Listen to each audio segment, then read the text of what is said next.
जोधपुर के उमैद भवन पैलेस से आपका हार्दिक स्वागत है। मेरे पीछे आपको दिख रहा है एक पूरा उमैद भवन पैलेस का एक छोटा सा हिस्सा जिसको कन्वर्ट किया गया है म्यूज़ियम में। इसमें बताया गया है इसके बनने की कहानी और बहुत सारे 1920s या 30s 40s 50s में राजा रानियों के रहने की शैली कैसी होती थी उसका भी एक छोटा सा चित्र हमें इस म्यूज़ियम के अंदर देखने को मिलता है।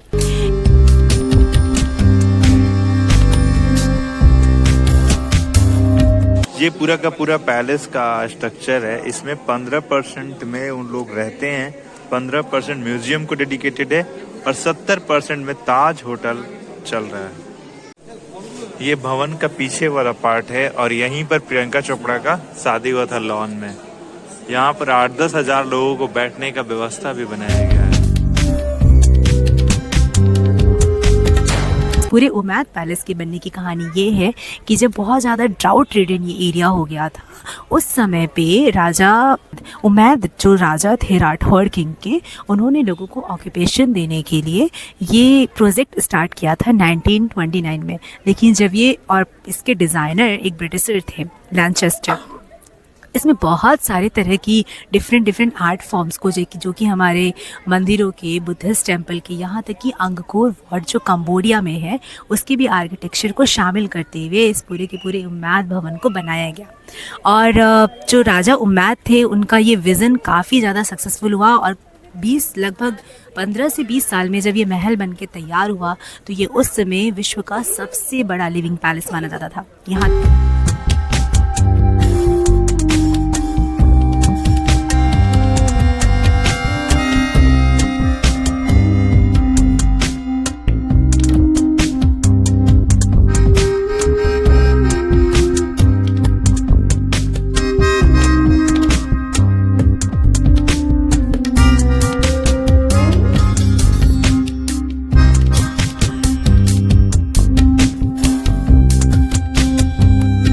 कि अभी भी इसको हम 3 हिस्से में बांटा हुआ है।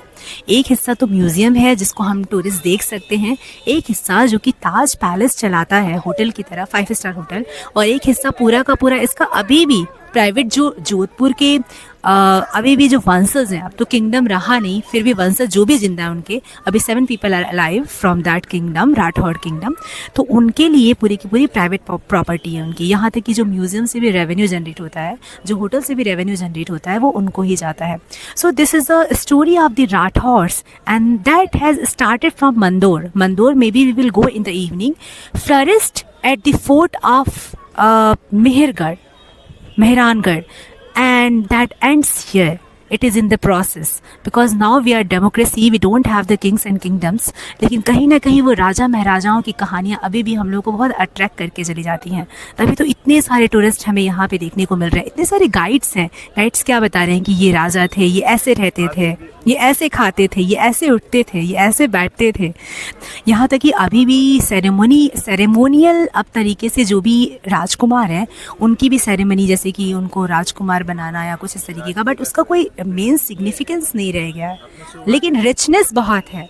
They are the millionaires of course, millionaires of the time, yeah and that will go on for years and years.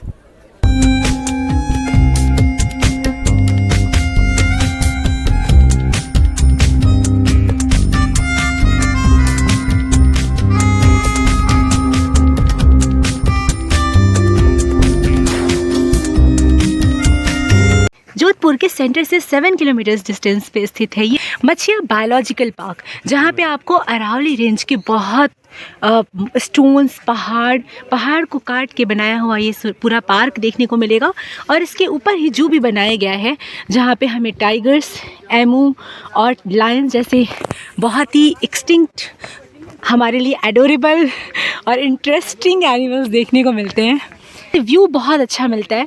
Jodhpur के अंदर हम लोगों को लगता है कि एक ही 2 पहाड़ियाँ, एक तो पहाड़ पे उमैद भवन बसा हुआ और एक पहाड़ पे हमारा फोर्ट है, लेकिन जैसे ही हम बाहर आते हैं हमें सिर्फ पहाड़ियों का ही नज़ारा देखने को मिलता है। और यहाँ पे इतना बायोडाइवर्सिटी है। 2016 में ही इसको ओपन करा गया था। यहाँ पे बहुत सारे बच्चे अपने स्कूल ट्रिप के लिए आए हुए हैं, क्योंकि एजुकेशन पॉइंट ऑफ व्यू से ही इसको बनाया गया था। इसकी जियोलॉजिकल हिस्ट्री, इसकी बायोडाइवर्सिटी, सब कुछ बहुत इंटरेस्टिंग है। तो अगर जोधपुर आप आ रहे हैं और आपके पास टाइम है तो इसको भी एक्सप्लोर कर सकते हैं। यहाँ पे बहुत सुंदर, आपको उदयपुर से जो कहते हैं ना, उदयपुर घिरा हुआ है पहाड़ियों से, तो वैसा ही कुछ जोधपुर से भी फीलिंग्स है। यहाँ पे भी आपको अरावली रेंज पूरा देखने को मिलता है। बहुत सारे फ्लावर्स हैं, वाइट कलर का कनेल है, नीम के प्लांट्स बहुत सारे हैं। और ये रही पूरी की पूरी हमारी डाइवर्सिटी जो कि जोधपुर राजस्थान की है।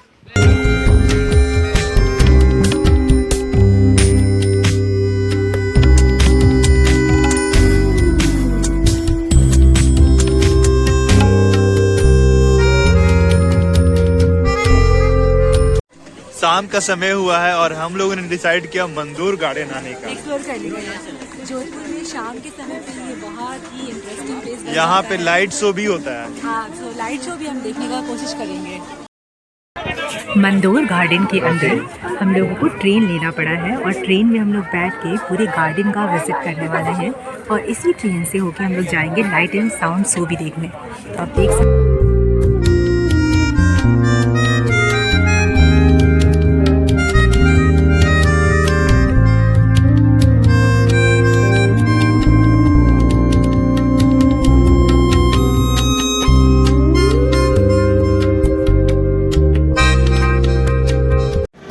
मंडोर उद्यान के अंदर हम लोग को बहुत सारे देवल देखने को मिलते हैं।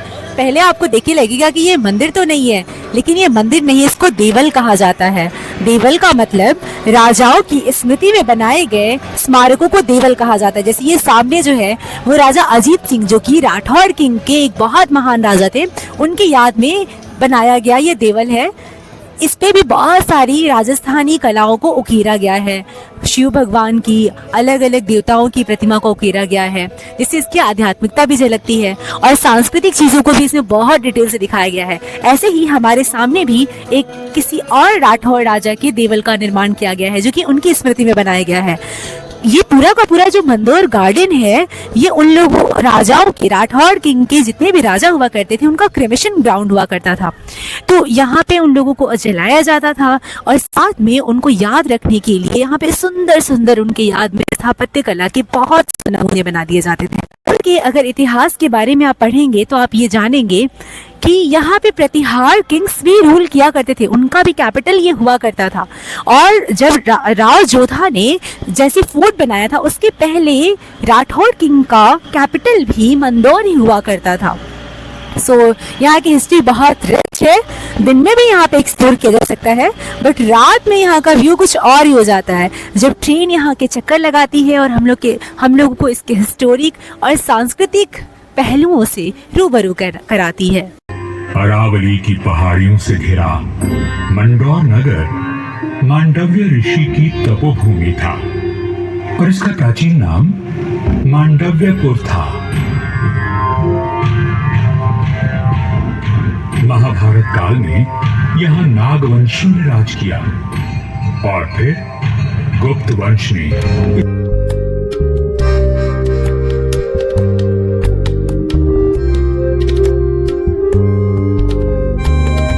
जोधपुर की सुबह से आपका स्वागत है। अब हम लोग जोधपुर को छोड़ने वाले हैं, बाय बोलने वाले हैं अपने मेहरानगढ़ फोर्ट को और बहुत सारी मेमोरीज को। ये हमारा जोधपुर में रूम था और अभी हम लोग जा रहे हैं जयपुर की ओर। मॉर्निंग ट्रेन है हमारी 8:30 पे लगभग, और वो हम लोग को 1:30 से 2 बजे तक जयपुर पहुंचा देगी। थोड़ा सा पार्ट हम लोग जयपुर का आज एक्सप्लोर करेंगे और कल दिन भर है हमारे पास कैपिटल सिटी को एक्सप्लोर करने के लिए।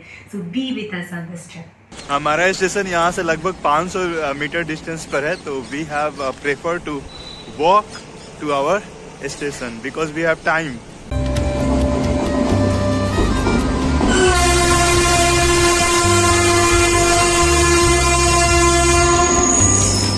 समय में प्लेटफॉर्म संख्या 1 पर आ रही है। धन्यवाद। मकराना में हम लोग आ गए हैं राजस्थान के, और यहाँ पे बारिश हुई है जस्ट, और बारिश की वजह से ठंडी बढ़ गई है। ये हमारा जयपुर जंक्शन है, आप देख सकते हैं कितना सुंदर आकृति में इसको बनाया गया है। तो हमारी ट्रेन थोड़ी लेट है जो हम लोग 1 बजे यहाँ जयपुर में पहुँचने वाले थे वो हम लोग 3 बजे पहुँच रहे हैं। और मौसम ने कुछ इस तरीके से हमारा स्वागत किया है कि जयपुर में हो रही है झमाझम बारिश। इस बारिश राजस्थान में हम लोग खोज रहे हैं छाता। हाँ, रेनकोट नहीं लेके आए, इसका अफसोस है कि दिसंबर के महीने में राजस्थान में रेनकोट हमारे पास नहीं है। और ये सुंदर हवा महल के डिज़ाइन में एकदम पिंक सिटी अपना रूप दिखाने लगी। एकदम से सुंदर सा व्यू हम लोगों को इसका दिख रहा है स्टेशन का। And this is very beautiful. अभी हम लोग को समझ नहीं आ रहा है कि क्या करना चाहिए, स्कूटी लेना चाहिए या फिर ऑटो में घूमना चाहिए। बट बेस्ट डिसीजन ये हुआ कि स्कूटी ले लिया जाए, फिर देखा जाएगा जो होगा। बारिश की वजह से जहाँ हमें स्कूटी मिलने वाला है वहाँ के लिए हम लोगों ने ई-रिक्शा बुक कर लिया है, जो कि है गणेश प्लाजा। और ये देख सकते हैं हम लोग मौसम यहाँ का, पूरी सुबह से बरसात हो रही है, कहीं कहीं तो राजस्थान में ओले गिरने की भी संभावना है। तो यस, मौसम किस तरीके से चेंज हो सकता है जब आप ट्रैवल कर रहे हो, नहीं कह सकते। तो लेट्स सी कि कहाँ हम लेते हैं। सुबह से हम लोगों ने कुछ खाना नहीं खाया है, ब्रेकफास्ट तक नहीं करा था हम लोगों ने।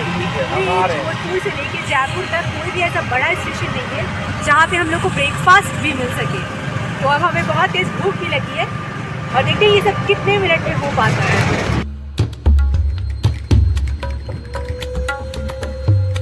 तो जयपुर में आप जैसे ही आ रहे हो तो यहाँ पर एक गणपति प्लाजा है, बहुत फेमस प्लाजा है। और उसके जस्ट अपोजिट में हमारा द होटल श्याम।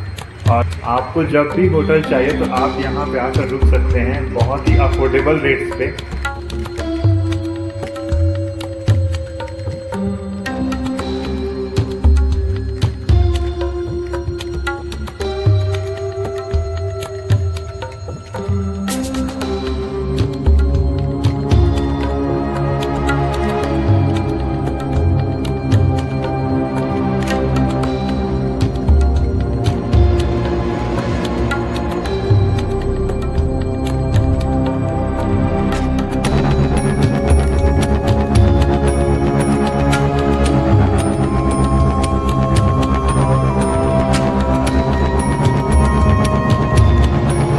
हमारे सामने है राजस्थान का पत्रिका गेट, जिसको बनाया तो गया था 2016 में ही, लेकिन ये राजपूतों की शान को दिखाता है।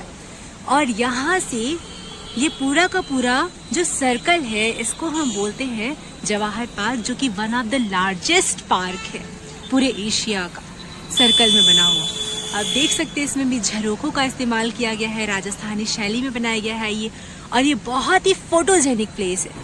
इसमें अंदर जाने पे इस समय शाम के समय बहुत तेज हवा लग रही है, जैसे कि झरोखे के थ्रू आया करती है। और अंदर बहुत सारी चीज़ें, एक्टिविटीज़ हो रही हैं यहाँ पे। और बहुत सुंदर, मतलब आइकनिक प्लेस ऑफ जयपुर। ये पत्रिका गेट का नज़दीक से व्यू है। यहाँ पे दीवारों पे राजपुताना से रिलेटेड राजस्थानी पेंटिंग्स बनाई गई हैं। और जयपुर में जितने भी आइकनिक टावर हैं उनको भी बनाया गया है। You can see the paintings here. Rajasthani paintings में हम लोगों ने देखा कि कृष्ण बहुत ही फेमस गॉड हैं और यहाँ पे गोपियों के साथ, गैया के साथ उनको दर्शाया गया है। इस तरीके से बहुत ही सुंदर सुंदर पेंटिंग्स यहाँ पे एक म्यूजियम की तरह ही है ये पेंटिंग के। यहाँ पे भी एक राजा और एक रानी का व्यू दिखाया गया है। इस तरीके से यहाँ पे डिफरेंट फ्लावर्स लगाए गए हैं।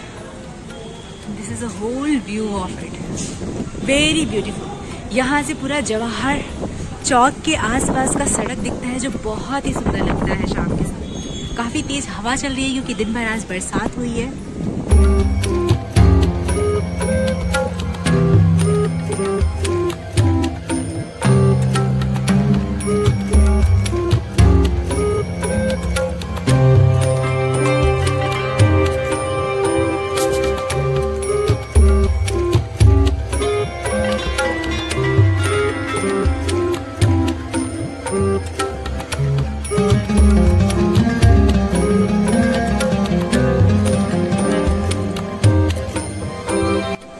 जयपुर का फेमस तिब्बतन मार्केट है, जहाँ पे पहाड़ी इलाकों से लोग आके और बहुत सारे शॉप्स खोले हुए हैं। कोई सिक्किम का है, कोई देहरादून का है, कोई अरुणाचल प्रदेश का है। और नाम है इस मार्केट का तिब्बतन मार्केट। अभी जस्ट क्योंकि लगभग 11 बज चुके हैं, कुछ ही शॉप अब खुले हैं, मैक्सिमम शॉप यहाँ पे बंद हो चुके हैं। यहाँ पे बहुत ही क्वालिटी चीज़ें हमें मिल जाती हैं। 3 मंजिले में पूरा का पूरा मार्केट बना हुआ है और जैसा कि आप देख सकते हो कितनी सारी चीज़ें यहाँ पर अवेलेबल हैं। जयपुर में आपको ये लद्दाख वाली फीलिंग देते हुए जो बुद्धिस्ट फ्लैग्स हैं वो यहाँ पे लगे हुए हैं ताकि ये सिंबलाइज कर सके कि ये तिब्बतन मार्केट है पूरा का पूरा।